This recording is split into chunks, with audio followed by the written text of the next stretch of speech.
Okay, these are the notes for people who are watching this online. If you want to download it, you can go here. Okay, let's go to 1A. What are the two major Christian answers when it comes to why God allows pain and suffering? Free will and determinism. So free will is that God has given us free choice, but we decide to use that free will to go against him and disobey him, and because of that, sin came into the world and death and suffering and all. And the determinists say what? God wanted, God purposed, he purposed suffering into our existence. And that's part of our life. He did that purposely so that he could be glorified, that we would know him better, that we would grow. Okay. B, what are the two Bible stories that we went over? Hi, Tracy. Hi, Kev. Okay, what are the two Bible stories or verses that we use or that determinists use to support their views? I mean, there's a lot, but we went over two major stories. What were they? Joseph. Okay, Joseph's story and Pharaoh's story as well. Okay, Joseph said, you intended this for bad, but God intended it for good. And then Pharaoh, God says, I will harden his heart. Okay, let's go to C. What is the biblical argument for free will? God does not get what always what he wants. Exactly, okay? It's because we see throughout that God does not always get what he wants. Can you guys give me some of the Bible verses? You don't have to do the reference, but what are some of the examples? Do you guys remember? I think it had to do a lot with after the Exodus, Israelites. Okay. Like, he was begging them to choose God, choose him. Okay. Like, he was giving them choices. Okay, basically. okay. He was kind of begging them, there is a right way, there is a happier way for Yeah. you to be with me, and Yeah. there's the other way. Very good, very good. So why does God need to tell them, please choose this, if God does whatever he wants to do? Okay, do you guys remember another example? What are some other examples of us seeing that God does not always get what he wants? What are some other ones? Hometown. Okay, Jesus' hometown. He couldn't do a lot of miracles. He couldn't do miracles. Why? Because of their unbelief. So again, why is it that God is limited? Okay, very good. Adam and Eve. What about that? Garden of Eden thing. Garden of Eden thing as well. It seems like God is giving them, hey, like obey me. Yeah, don't do that. Don't do this. Yeah. All right, D. Why does God give us free will? Because he loves us. There's that, but a little bit more specific. He wants to build them, make us like learn how to love. I don't know. Not teach us how to love. Without it, not love. Yeah, without free will, there is no. The definition of love goes away then. There is no love without free will. Okay, because love requires it. And then last one, how do we have free will if God already knows what's going on? I remember we talked about how God's time is different than ours. Okay, very good. Okay, so It's not a linear time spectrum. Very It's good. more of, like, he looks at like this one thing and then like everything. He looks at it at once, like past, present, and future. Yeah. It's not Mhm. it's not like he's waiting for us to make bad decisions or Mhm. go off the track. So he sees time perhaps. We're not sure exactly because the Bible doesn't tell us how he operates. It's because we will probably not understand it either. But there is a concept of which maybe perhaps God sees time all at once. But to me, Uh-huh. I mean, as you said, like, that's one way, one perspective that we can kind of guess. Yes. Why. Just the theory, yeah.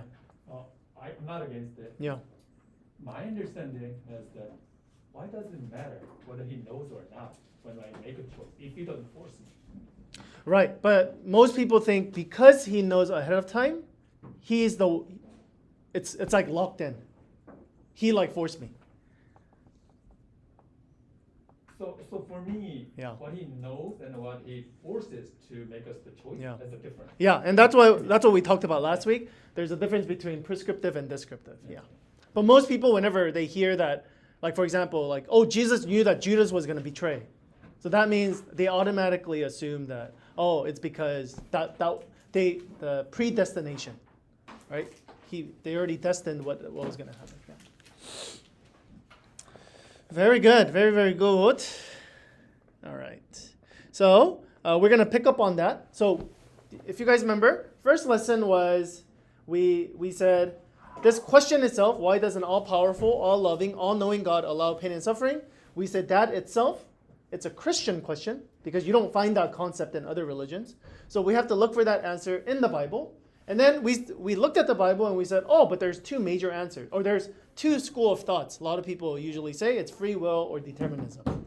And we said, okay, free will, I gave you the argument that it makes more biblical sense. Okay, now we're going to go into that a little bit deeper. Okay. Some of you guys remember in 2014, something really, really bad happened in Korea. I was actually in Korea when this happened. Yeah, so it was really, really bad. But basically, the ferry, it was really bad weather condition, and then basically it started sinking. Okay, and then because of that, 304 people died. Okay, 304 people. But not only that, the bigger shocking thing was 250 of them were actually students. And so that's why it was, just people dying in general is such a bad thing. But on top of that, a lot of them being students, it was just really, really, really, really bad situation. I'm going to tell you one more story. This is a true story. There's a girl named Brittany. Okay. And then Brittany went to hang out with her cousin. Oh, by the way, the pictures, or this picture at least, this is not her. There's no picture of her. I just had to find it, okay? So this is just a random girl. I'll put a picture next time then. Okay? So Brittany, she was hanging out with her cousin, and then they were at a park, but it was kind of like you guys know like New York Park where there's like a forest next, like with the park as well, kind of like that. Okay. Anyways, this guy came out. This is a real picture of him. Okay. This guy came out, and then he said, "Hey, there's like a hurt animal inside the forest. Like, come help me. Come help me." Okay. And then long story short, they ended up going with Raymond. And then while they were inside the forest, Raymond pulled out a gun. Okay. And then told the cousin boy to turn around. And he did very bad things to Brittany. Okay. So again, we're back to our question. Why does God allow these bad things to happen? Something like 세월호, okay, where kids are dying. And then something like to Brittany. Why do these things happen? We're going to go into the book of Job today, and we're going to talk a little bit more about suffering and pain. Okay, we see right from the get-go of book of Job that he's blameless and righteous. Okay, that's what the book introduces him as. He's blameless, he's righteous. On top of that, he's a very rich man. Okay, that's what we know about him. But what happens to him? He loses, and this happens all in one day. He loses all his wealth. Okay? There's a storm, bad things happen, there's a raid. He loses all his children. And also, losing his health, it happens a little bit. It happens another time. But at least the wealth and the children part, it happens in one day. And then after that, he becomes very, very sick as well. Okay, so a man who's very good, so why does a good person? But literally, he loses everything. And this is how he responds. Okay? After this, remember, this is after he lost his kids. His wife is yelling at him, just saying, curse God, just die. Okay, you're miserable. You lost everything, your health. And then this is what Job says. Job got up and tore his robe and shaved his head. Then he fell to the ground and worshiped and said, naked I came from my mother's womb, and naked I will depart. The Lord gave me all of these things, and the Lord has taken away all these things. May the name of the Lord be praised. In all this, Job did not sin by charging God with wrongdoing. Okay? And there's a very famous song that uses this line right here. Do you guys know the song, Blessed Be Your Name? Blessed be the name of the Lord. Okay? And then you give and take away. It's from the book of Job right here. Okay? So in essence, Job is saying, okay, all these bad things happened to me. But hey, all these good things, God gave me these things. So if God wants to take them away, that's fine with me. Okay, that's how Job responds. Okay? But I'm going to pose a question for you guys. Is it possible that Job is wrong? Okay, is it possible that Job is actually wrong? And I'm going to say he is. Okay, I'll explain what I mean by that. Let's go to Job chapter 1, 6, 7. Okay, so this is before this whole lot of bad things happened to Job. Before that, there's actually like a prequel. Okay, there's like a pre-story before all of these things happen. Kevin, if you could read this part for us. One day the angels came to present themselves before the Lord, and Satan also came with them. Okay, and then Trace. The Lord said to Satan, where have you come from? Satan answered the Lord, from roaming throughout the earth, going back and forth on it. Okay, so this is kind of an interesting situation. We don't know exactly what's going on, but it seems like they're having some kind of meeting. Because God is there, okay? And then the angels come. And all of a sudden, we see Satan showing up at this gathering as well. And then God asks Satan very interesting question, which is not why are you here, but he says, where have you come from? Okay, because it's not like God doesn't know where Satan was at. Okay, so most commentary, scholars, they say it's because they're having some kind of council meeting. Okay, maybe, okay, this is, again, we don't know 100%, but maybe some commentaries believe, maybe these angels are representatives, okay? Because it actually says, the Hebrew actually says sons of God. Okay, and then some version, it actually just translates as angels, but perhaps it's maybe from different earths. Okay, different representative from different parts of the universe, perhaps. Okay, we don't know exactly.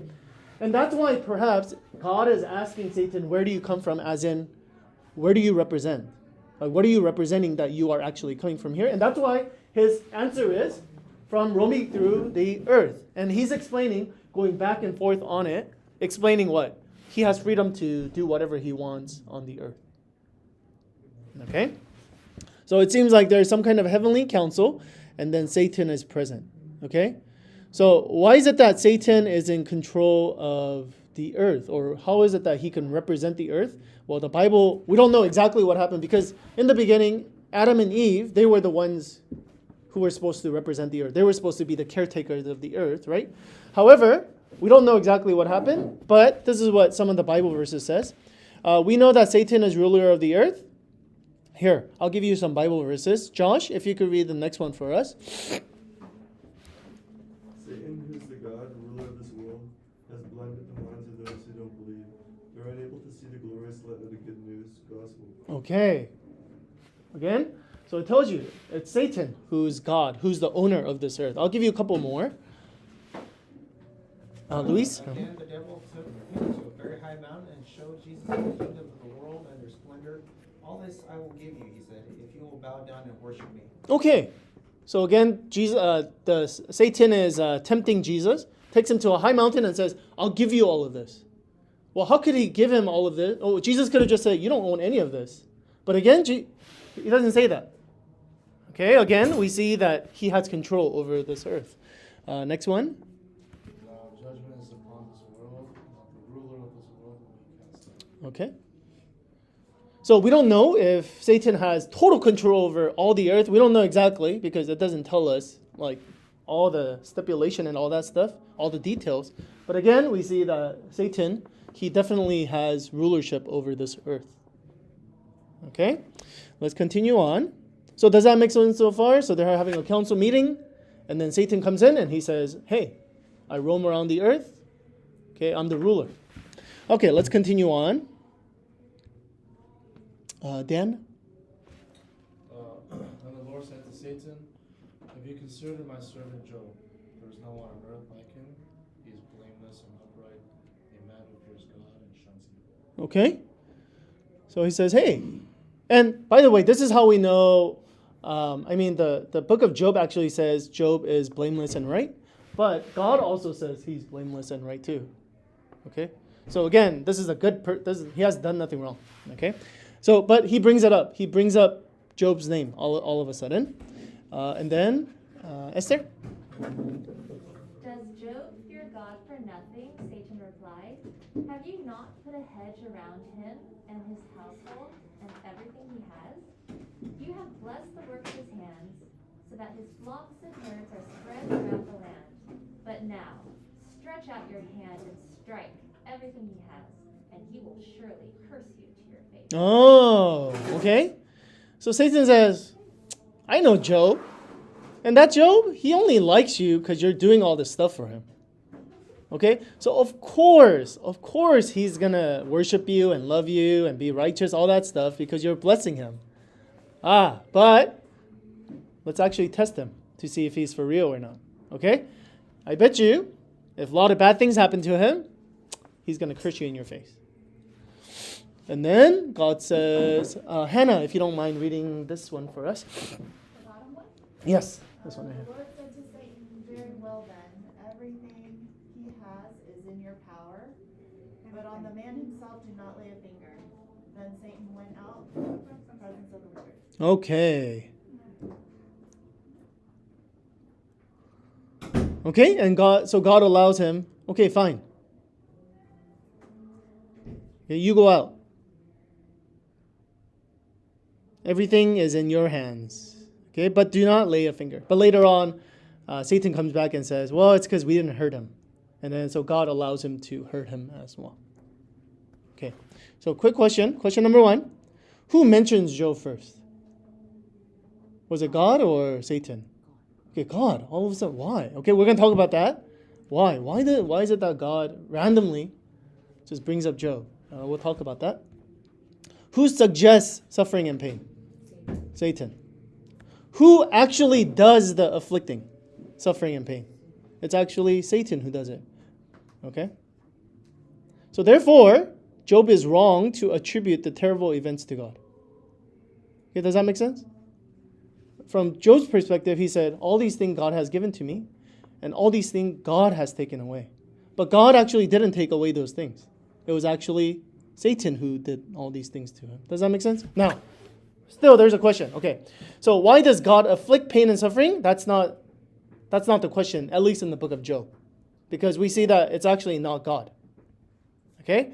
But the better question is, why does God allow or let these things? Okay, but those are very different things though. Does that make sense? God actually giving suffering and God allowing suffering. Those are very, very separate things. Okay? So again, let's look at the Bible for the answer. Okay, let's try to see. We can't just look at the book of Job because it doesn't give us enough information. But if we actually look at the whole Bible in general, then we're going to get a better glimpse of what's going on. Okay?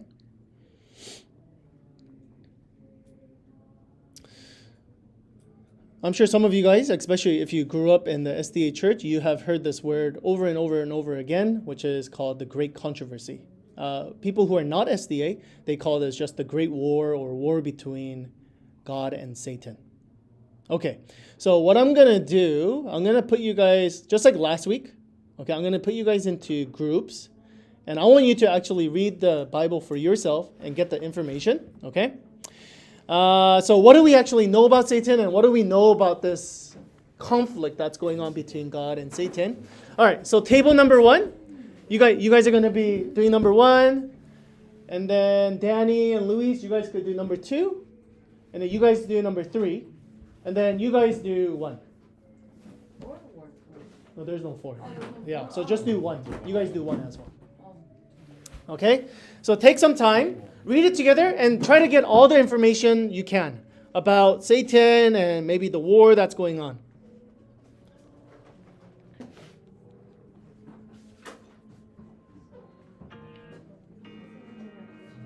Yeah, Revelation 3.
Thank you.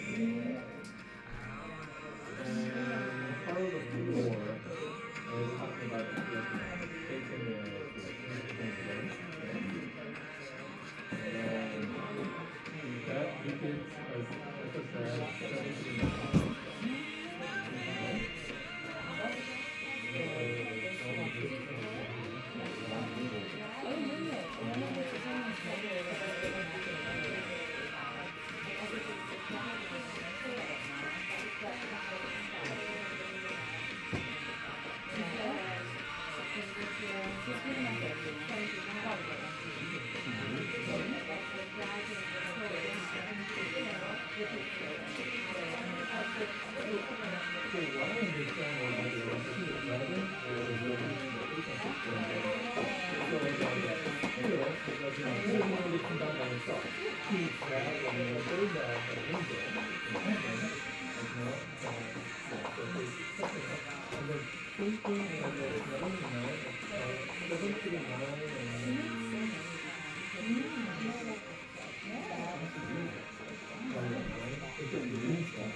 and then it talks about the woman, the boy, yeah, and then the boy will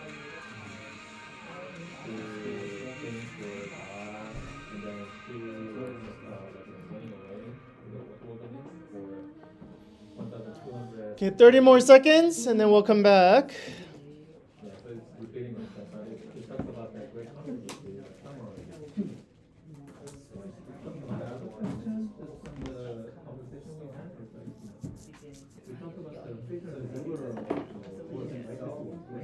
Not really. It's just like Satan is the one that casts you down, right? This is from Satan's point of view, right? No. He's spreading rumors. Oh. You have to read from here. Or can do something. Think of the angels Doesn't mean they that can. have the keys. So then they take away concerning the king of Tyre and say, A lot of this is people what the sovereign have Lord says. determinism. This is what the Lord is saying to Satan, right? So Satan, this is Satan, and he's the one that got cast. Yeah. They And don't realize Okay. that, you know. So this is talking about Satan, so the it's like man begin. itself. No. It's like from the And beginning to Jesus the end of is Satan, this basically. world, right? So the word of God. So But, it's like basically that's saying, the reason why a you lot were of You were people- perfection, you were good, you were like beautiful, you Yeah. were cherub you or were you blameless cherub. until Yeah. you've been corrupted, that type of stuff. Yeah, but what else does it talk about? Which Through is your not widespread what- trait, you're filled with God, that you sin. So I drove you from this grace of the knowledge of God, right? And expelled. So he was expelled, Yeah. exiled from. Yeah. Okay. And then your heart became proud because on account of your beauty, because you're and you were corrupt in your wisdom because of your spirit. So I threw you to the earth and made a spectacle. Right, so he was mocked. Okay, so he was exiled The and. whole universe see what happens Well, you gotta read when the you whole don't story. follow It's God. really changed. Stop. And in the light, he seemed to be so good. Okay, let's come back together. All right, so if you guys could help me, let's go to the timeline. Okay, so we know that from Ezekiel 28, 13 to 17, that Lucifer is created. Okay, we know that he's blameless and beautiful. And then if you guys could, these group right here, well, what's number 2? God places him as a covering cherub, okay? We see that in Ezekiel 28, 13 through 17 as well. Okay, if you guys could help me with the next one. Okay, number 3, what gets to him? What gets you? Huh? What does it say in Isaiah 14? And then also Ezekiel 28 as well. Okay, it says pride. It doesn't say the word pride, but you see that he's starting to show pride, and he wants to become higher than God. Okay? And then Ezekiel 28:16, he starts rumors about God. It doesn't use the word rumor, but it uses a Hebrew word which is trading, and that it's like trading words. Okay, so which could be also translated as rumor as well. So what is he doing? He's like telling people, like, hey, maybe God is not a good God. Maybe God is not a loving God. Maybe God is an oppressive God. Okay? And then we see in Revelations 12:4, A third of the angel becomes corrupted as well. They join his side. And because of that, in Revelation, we see that there's a war in heaven. Okay? But we see also in Ezekiel and Isaiah and also in Revelation as well, but basically Satan loses and gets tossed into earth with his angels. Do you guys see that so far? Do you guys understand the timeline? Why did he toss him? Okay, very good. That's what we're going next, okay? Which is, okay, if Satan lost, why didn't God just get rid of Satan altogether? Okay, and that's what we're going over next. Okay? Or he could have done the same thing with Adam and Eve. They messed up. Okay, just like get rid of them and just start over again. Okay? So why doesn't God just get rid of Satan and his angels? We have to understand this question is a very difficult one, but if you understand the nature of the controversy, okay? What I mean by that is what is God and Satan, what are they fighting about? If you understand what they're fighting about, then we could see why God doesn't just get rid of Satan. For example, are they fighting over power? Is Satan like, I'm more powerful than you? And God says, no, I'm more powerful than. Are they fighting over that? No. Well, even if they were, then Satan already lost because they had a war. Okay? How about beauty? Are they fighting over like who's more beautiful? Again, from Satan's side, perhaps, because he's like, man, I'm really good looking. Man, I should be higher than God. Remember, he said that. Okay? So for maybe Satan, maybe he thinks it's beauty. But what is it over? It's over not control. Yes, okay, it's over character. Okay, how do we know? Okay, I'll give you some examples. We see this very clearly with Satan. Remember how he deceived or he tempted Eve? What did he say? He said, hey, you're not going to die. So number one, he's saying God's lying to you. Because God said you're going to die if you eat this. But Satan says, no, you're not going to die. He lied to you. So again, he's attacking God's character. And then what happens? He gives them reason why God lied. For God knows that if you eat from it, your eyes will be open, and you will be like God, knowing good and evil. So in essence, what is he saying?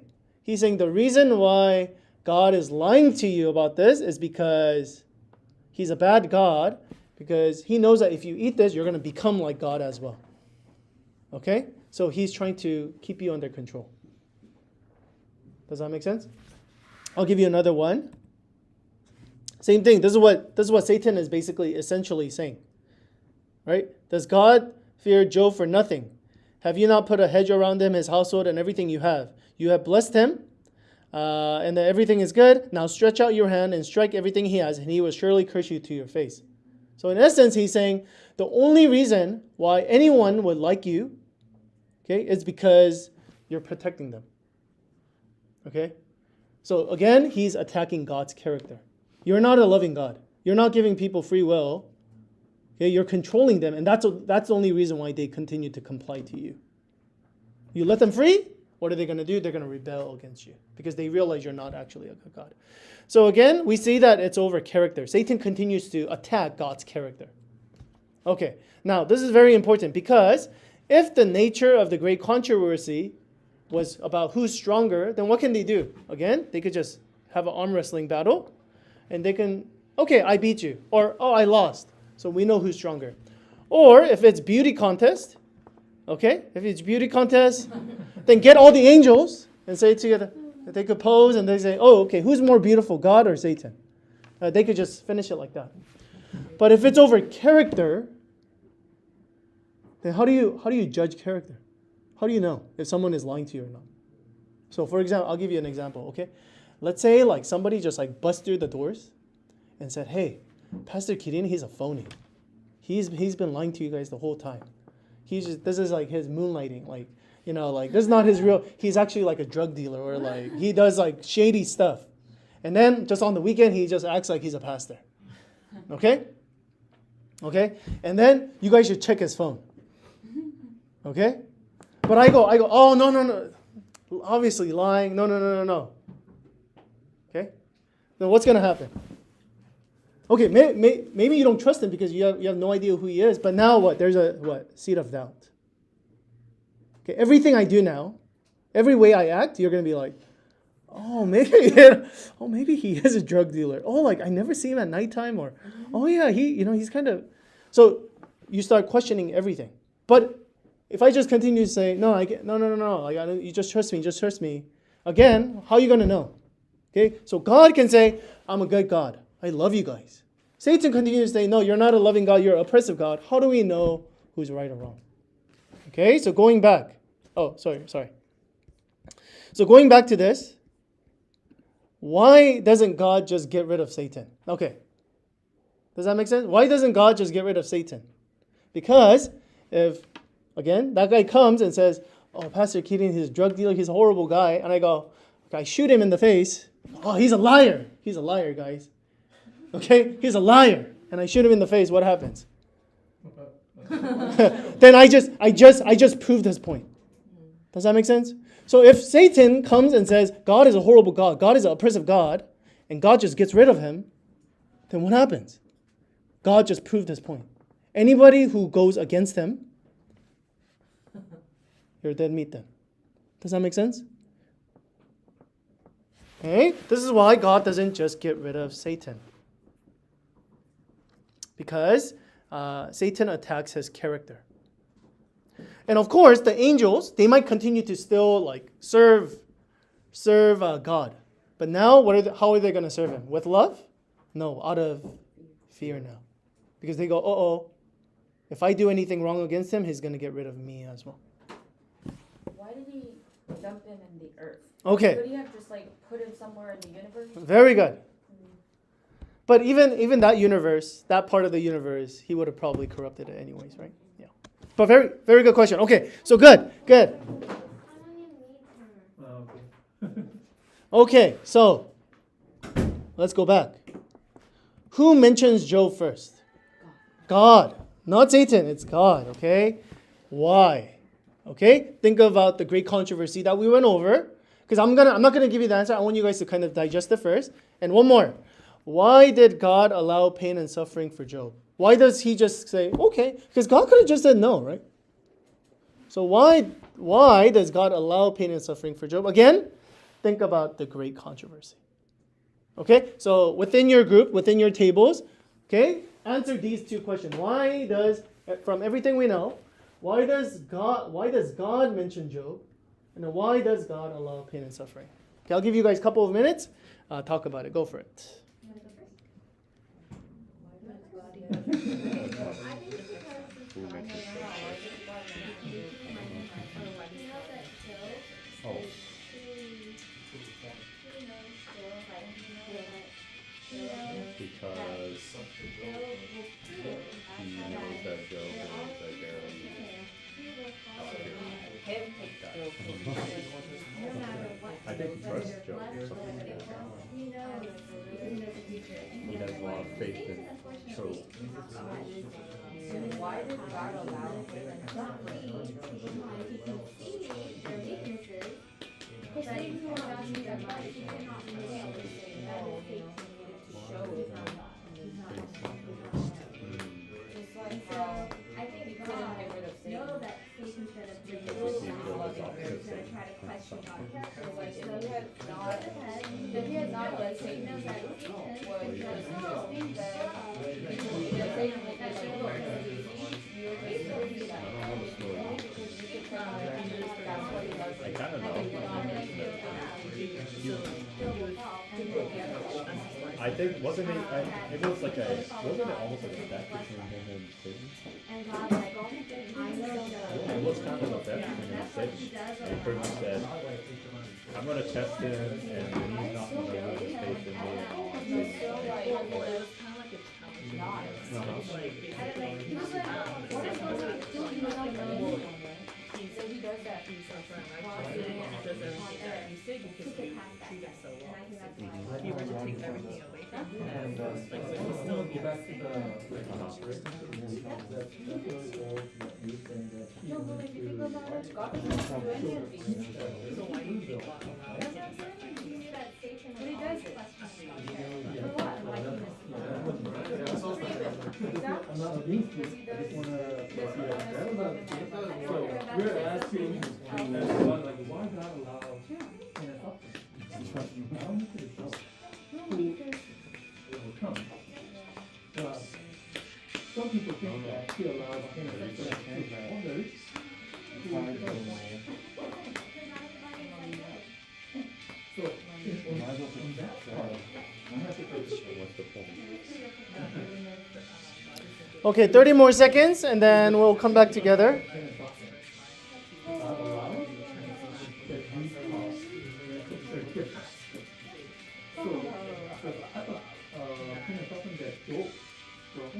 what the type of God allows.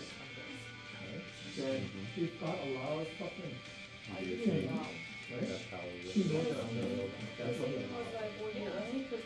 He's only loving I you because you're suffer. tempted. I If have God said, no, that's not true, Not only then he you're allows like, it, see, you're not letting me do but it I because you're afraid that he's not also going to. do it. So you have So to, that's like, different type of you have suffering to and suffering. share But that, you know, we many so times you But know, it meant was can prove it, you know. because of Because it's like the same thing as suffering great on ourselves, and then we It's say always that just it's that eternal, eternal. Why would Well, God? but He like didn't Hannah allow. said, I think, well, we're So thinking that that's God the would thing take that Job we should because try they to had see whether God this suffered is the type of suffering that God that allows, you or won't is because I just do it. really. He did. So if He you did. look God at, yeah, is God old, is I'm able not going to to do against it. If someone says like, you know, there's only one type of pain and suffering that allows pain and suffering, then why is it God knows everything?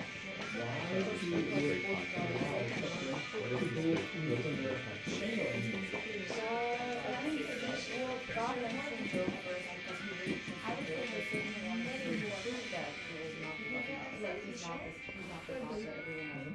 Who have But no I think God was put. sense of right I or think God was wrong, put in and an yet they because it's like here too great controversy too. This is Satan and greater. you know, All right, let's come back together. I know, sorry, you guys are still talking. All right, so why does God mention Job first? Okay, it seems random if you just read the book of Job. Like all of a sudden they're talking and then all of a sudden he says, hey, have you heard of Job? So that's pretty random. But if you look at the great controversy, again, what has Satan been doing? He's telling the whole universe, God is a horrible God. God is a horrible God. Okay? So what is God doing here? He's just responding to Satan's accusation that God is I'm a horrible God. So what he's saying, hey, there's someone on your earth that you supposedly are the ruler of the universe, ruler of the earth. There's somebody in your earth that actually worships me, that actually knows me. Does that make sense? So he's responding to Satan's accusation. Does that make sense? Yeah, he's not offering Job for the test. He's just saying someone is loving me without being good. Okay, next part then.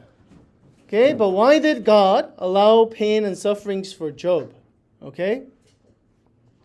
Okay, so you guys have to remember how Satan actually phrased it. Okay, right here in the middle. He says, hey, have you considered Job? So again, he's responding back to the accusation. God, you're a horrible God. You're a oppressive God. And then God says, no. Look at Job. He worships me. He knows me. He's blameless and right. Okay, he fears me. Okay? Then Satan says, that's only because why? You put a hedge around him. Okay, you take that off, then he's not going to worship you. Okay, so Satan is challenging God's claim. Okay, why does God allow it? Because if God says, no, we're going to continue to hold the hedge around him, then who does that prove? It proves Satan. Because they're like, oh, what Satan is saying is true then. He has to have a hedge around him. That's the only way people will worship him. So it puts God in a corner. Does that make sense? Because if he doesn't actually allow Satan, then all the people of the universe will continue to think, oh, God is an oppressive God. God is a horrible God. Does that make sense? Now, when I first heard this at the school, the first thought that came to me was, okay, understand, seems like there's a fight between God and Satan going on about character of God. But hey, dude, how about Job? Like, this is totally collateral damage. Do you guys know what collateral damage is? Like, you're not part of it. You're just the victim. Okay, so I asked my professor, this is totally unfair for Job. Okay, and then professor said this, I thought was really interesting. He said, this is absolutely unfair for Job. That he got in a crossfire, he got stuck in a crossfire between God and Satan. But this is absolutely unfair for God as well. Okay, because God didn't want any of these things to happen. Okay, God doesn't want to allow pain and suffering to happen to Job. God didn't even want pain and suffering in this universe. Okay, so this is unfair for God as well, that he has to do all of this. Does that make sense? But again, he continues to go on with this. Okay, because again, if he wanted to, he could have just wiped out the universe and started over. But he continues to go on with this. Why? Because he wants to have a loving relationship with us. He wants to continue to still prove his character to us. Now, you might say, well, God doesn't need to do that. He doesn't need to prove anything to anybody. He doesn't. He doesn't. However, in order for us to have a relationship with God, because his character is damaged, he has to. Of course, if he doesn't care about the relationship, then he doesn't need to. But because he wants to have a relationship with us, in order for him to restore a relationship with us, he needs to clear his name. And this is what we call vindication. Okay, the word vindication means to clear your name. Okay, when you have been accused, you want to vindicate yourself. And so because God loves us so much, he's actually trying to clear his name. Because if we continue to believe, oh, God is an oppressive God, God is an overruled God, then what are we going to want to have a relationship with God? Absolutely not. And some of us, we kind of grew up like that. We kind of grew up like, man, I go to church and all they tell me to do is like, hey, God's going to put, he's going to get you if you do one bad thing. And that's kind of the mentality. And are you going to have a relationship with God like that? Absolutely not. Or even if you do, like it's going to be a very like legalistic, like I'm doing everything right. It's very restrictive type of like, it's very difficult. And you get tired of it. So again, we see God who is trying to vindicate himself. We see this in Isaiah chapter 5. I will sing for the one I love about his vineyard. So Isaiah, he's singing a song and he's saying, I'm going to sing a song about his vineyard, meaning God's vineyard. My beloved one had a vineyard. So he's talking about God. God has a vineyard on a fertile hillside. He dug it up, cleared it of the stone, and planted it with the choicest vine.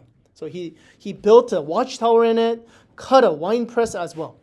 Then he looked for crops of good grapes, but it yielded only bad ones. So it's talking about how, like God, he did all of, he created the universe, he did everything right. Now, you dwellers of Jerusalem and people of Judah, judge between me, now God is speaking, judge between me and my vineyard. What more could be done for my vineyard than I have done for it? When I look for good grapes, why is it that it yields only bad ones? Okay? So in essence, he's saying, people, you guys judge me. Okay? Look at all the things I have done for the people. And look at all the things that I have done for this earth. But why is it there's still sin? Okay, why is it there's so many pain and suffering in this world? Okay, you judge between me. What have I not done? And we see this the most clearly, God's character. Okay, he ultimately vindicates himself. Of course, Job vindicates God's character. We see because he doesn't blame God. Okay, but ultimately, God vindicates himself on the cross. Okay, what more was there to do that I have not done? Okay, because again, Satan's accusation is you're controlling God. You want to control people. You want to submit. You want them to, you want to oppress them. So why does an oppressive God, why does a God who wants to control everything send his son down to die for us? Again, so we see character of God being vindicated on the cross once and for all. Okay, let's end with this. Okay, do you guys remember the story of Brittany and Raymond? So basically, Raymond, for those of you guys who are not here for the story, Raymond, he pointed a gun at Brittany and did a lot of bad things to her. So he was convicted. He ran. By the way, after that, he didn't kill her. He ran away. Okay, and then later on, so she went to the hospital and she went to the police and they caught him. Okay, and then so he got a life in prison. Okay, but one interesting thing about Raymond is he continued to say, "I didn't do it. I didn't do it. Okay, I'm not guilty of this. Okay, I didn't do this. I didn't do this." But Brittany, like in court, said, "Yeah, that's the man. Like he did it." Okay, but he continued to say, "No, I did not do this. I did not do this." And so he stayed in jail for a very, very long time. Okay, like 10 years passed. But he didn't change. He continued, like his family would come over and say, "Hey, just say you did it. Maybe maybe you could be in prison forever, but maybe you could get better treatment, more perks and stuff like that, because at least you admitted it. 10 years pass, 20 years pass, still says, no, I did not do this. Okay? Long story short, okay, they actually did a DNA testing on him. 29 years later, he actually didn't do it. They got the wrong person. They got the wrong person. Okay? What happened was Brittany, she was very young. At that point, she's traumatized, right? And then this is big before, like, there's a lot of tension between, there's still a lot of tension between white and black.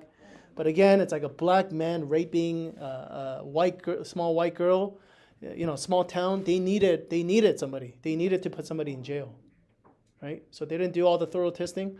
But 29 years later, they found out he was actually innocent. He's actually not the one.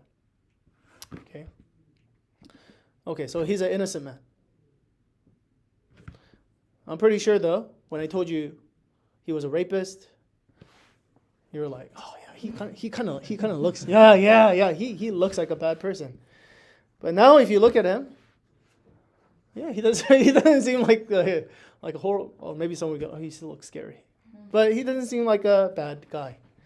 But again, this is the same thing with God as well. A lot of us, we look at God and we say, God is a horrible God. God is always trying to control me. He wants bad things for me. He's allowing all of these things to happen. But again, we always look on the cross. And we say, if God is so unfair, if God hates us so much, or if God is trying to punish us or send all of us to hell or so judgmental, why is he dying on the cross for us? Okay?